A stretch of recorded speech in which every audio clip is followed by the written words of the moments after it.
Hey everybody, this is HD. Welcome back. This is going to be the next daily HD ladder, and it is currently Tuesday, and this is following right after patch 1.2. So I think this is daily ladder number 14 because the last one I think was number 13, I believe. So anyways, this is going to be another Zerg versus Terran. I was planning to do more Terran and Protoss games, but then the patch came today, and I really wanted to go up to Masters League. So this is my very first game right after patch 1.2, and so I'm hoping I can get Masters League. We'll see how it goes. And yeah, it's going to be another ZVT on the same map, Xel'Naga Caverns. This time I'm going to be spawning in the top position, and my opponent will be spawning on the bottom.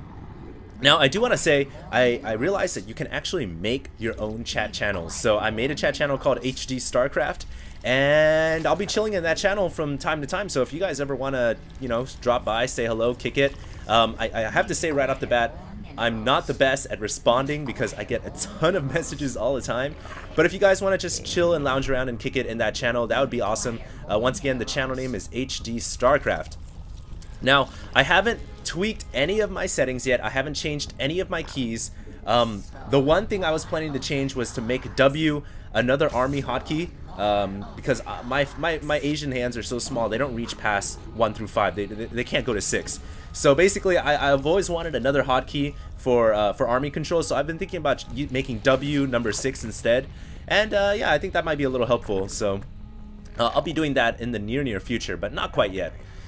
So, excuse me, still got my morning breath on, haven't brushed my teeth yet, so it's a little stanky, but my drone here has come inside my opponent's base. This is pretty standard stuff, and just doing the good old scouting with your initial worker. I always recommend scouting around 9 supply, and you guys actually see me rotating my camera view there. There's this one little neat trick that I've learned, is when you have a scouting worker in your opponent's base, and it's a Terran player, and their SCV is building the building from behind and your camera can't see it, you can actually rotate your camera using insert or delete, and then you can right click the SCV and tell your drone to attack it. It's a small little thing. It can help in very small situations. In that situation right there, even though I rotated my camera, I still couldn't see the SCV, but it can definitely be helpful.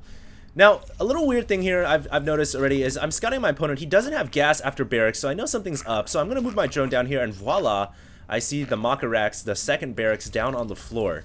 So I now know that it is a 2 barracks opening aggression, which has become kind of standard nowadays against Zerg. And this is really one of the main reasons why I think going 14 gas, 14 pool, getting that early speed, getting those early banelings out is so crucial to success if you're a Zerg player in today's metagame and today's climate in ZVT.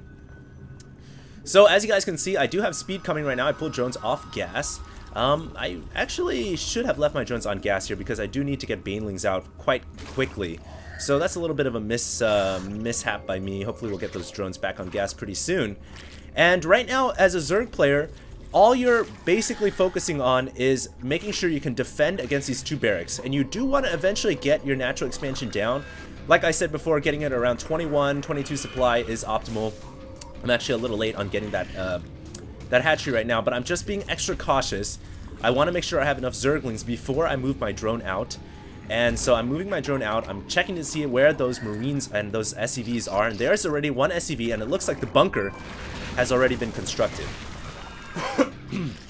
excuse me guys, I seem to have very bad breath today, but it looks like my opponent does have a bunker up here.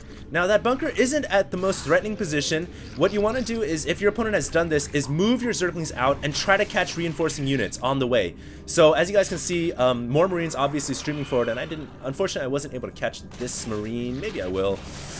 Very close, gets the Marine, and I think I lost a Zergling in exchange. So yeah, what you want to do when you're in this kind of situation, it's a good idea to move your Zerglings around, not that way. I was hoping my Zerglings would run the other way around, and I realized that they don't. But you want to move your Zerglings to your opponent's base, because now you have a position to be aggressive, just as he has a position to be aggressive on you. You can catch all of his Marines as you move out. You can threaten to run right into the main base, and there's a lot of nifty things you can do. Obviously, my opponent, a very good Terran, left some Marines at home, so it's going to make it very difficult for me to bust through with any Zerglings. But the key here is I'm limiting more Marines from coming over to my natural expansion. There's only going to be 5 Marines and a bunker. that is something that I can deal with, and I can prevent more Marines from coming out. So, unfortunately, it looks like, though, my opponent will probably be able to... Yeah, I'm going to have to cancel this hatchery, and he is going to be able to take it down. And I'm going to go ahead and run in here and try to do some damage with my Banelings. My opponent, very wisely, splits his Marines, and that's something that Terran players need to do. It's really not that hard to do. Just split your Marines apart, you minimize damage from the Banelings, and you keep a lot more alive in that way. So, obviously, things aren't looking too good right now for me. My opponent, his 2 racks aggression, has actually done quite a bit of damage. I'm trying to get a transfuse off. Transfuse! Oh no, the transfuse, unfortunately, not the best micro. But I was able to get rid of the rest of the Marines at my base. And now I know that, checking that bunker there, it's gone. So I know now I can safely grab my natural expansion. But, of course, I am definitely far behind. A lot of times when an opponent opens up with 2 barracks, the game can really swing either way. Either you're going to lose, or you're going to hold it off and you're going to be way ahead. And right now, basically, I guess I took the middle road. I took a lot of heavy damage. I was forced to cancel my hatchery. That was the most significant damage of all. And I have to re-catch up in economy. I have to re-macro. Or I have to try to end the game right here and now with just Massling and Baneling. I decided that my damage wasn't that significant. I think I can still catch up, so I'm starting to pump a bunch of drones. I'm going to try to get my hatchery up. And it looks like my opponent has erected 4 engineering bays around his bunker. So that tells me that obviously you only need 2 engineering bays for upgrades. So when an opponent throws up that many engineering bays, it really says that they're scared of a Baneling bust. They know they're ahead, and they're going to try to capture that natural expansion, but they're very, very scared of an all-in attack because they know that they've done significant damage to me. So I'm going to actually use that to my own advantage, and instead of trying to bust them down, I'm going to try to go for an early 3rd gold hatchery, and I'm just going to pump mass drones. I know that an attack isn't coming anytime soon, and so my entire strategy here is just macro up, pump mass drones, and try to out macro my economy over my opponent's, as right now he's very scared and he's worried about some kind of an all-in attack. So as you guys can see, I am working the gold rocks down. I'm not going to really make too many attacking units. There's another engineering bay back there, and so that just really tells the story that my opponent is very, very worried about all-in attacks, very worried about side attacks, and so I'm obviously going to use this to my advantage. Now, as soon as my lair is done, as you guys can see, I'm always a big, strong advocate of making the Overseer as soon as the lair is done. Use that for scouting purposes, drop changelings, fly the Overseer in. It's a very, very useful unit. And, you know, if my opponent's going for mass starport right now, I need to know that. So I need to get that Overseer as soon as lair is done. Now, unfortunately, the changeling did die, but I saw a siege tank. Now, seeing that siege tank, for me, it tells me that, okay, my opponent probably not going to be going for air. He's sticking to the ground. He's going to be going for standard marine tank.